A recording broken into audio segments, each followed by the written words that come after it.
জামালগঞ্জে block batik প্রশিক্ষণ, আত্মকর্মসংস্থানে নতুন সম্ভাবনার দ্বার। আব্দুস সামাদ আফিন্দিয়ের তথ্যচিত্রে দেখুন বিস্তারিত। বৈষম্যহীন বাংলাদেশ এই স্লোগানকে সামনে রেখে সুনামগঞ্জ জেলার জামালগঞ্জ উপজেলায় যুব উন্নয়ন অধিদপ্তরের উদ্যোগে বেকার যুবতীদের কর্মসংস্থানের উপযোগী করে গড়ে তোলার লক্ষ্যে অনুষ্ঠিত হল ব্লক বাটিক প্রশিক্ষণ কর্মসূচি। ব্লক বাটিক একটি জনপ্রিয় ও লাভজনক হস্তশিল্প ভিত্তিক পেশা।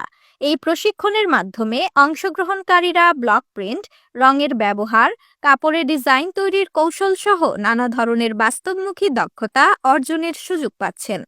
প্রশিক্ষণে অংশগ্রহণকারীরা হাতে কলমে শিখেছেন কাঠের তৈরি ব্লকের মাধ্যমে কাপড়ে ছাপ দেওয়ার প্রক্রিয়া, রঙের সঠিক ব্যবহার, ডিজাইন প্রস্তুতকরণ এবং কাপড়ের গুণমান বজায় রাখার কৌশল।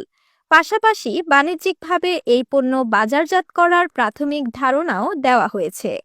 প্রশিক্ষণপ্রাপ্ত পুষ্পিতা সাহা ও মিলি দাস জানান, এই প্রশিক্ষণ আমাদের আত্মবিশ্বাসী করে তুলেছে, নিজে কিছু করার ইচ্ছা জেগেছে। আমরা এখন নিজস্ব ডিজাইনের শাড়ি তৈরি করে বিক্রির স্বপ্ন দেখি।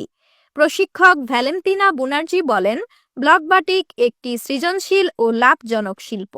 তরুণ তরুণীরা এতে যুক্ত হলে শুধু নিজেরাই স্বনির্ভর হবে না, বরং অন্যদের জন্য কর্মসংস্থানের সুযোগ তৈরি হবে। জামালগঞ্জ উপজেলাতে যুব উন্নয়ন থেকে 7 দিন ব্যাপী যে ব্লকের ক্লাস হয়েছে, এখানে আমি আমার সর্বোচ্চ চেষ্টা করেছি আপনাদের শেখানোর।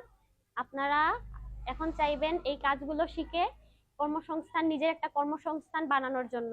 কিভাবে আপনাদের ব্লকটা করানো যায়, কিভাবে শেডের কাজ শেখানো হয়েছে, ডাবল ডাইসের কাজ শেখানো হয়েছে, রং মিক্সিং কিভাবে করবেন, কালার কম্বিনেশন কিভাবে হবে, সবকিছু আমার সর্বোচ্চ আমি আপনাদের চেষ্টা করেছি শেখানোর জন্য।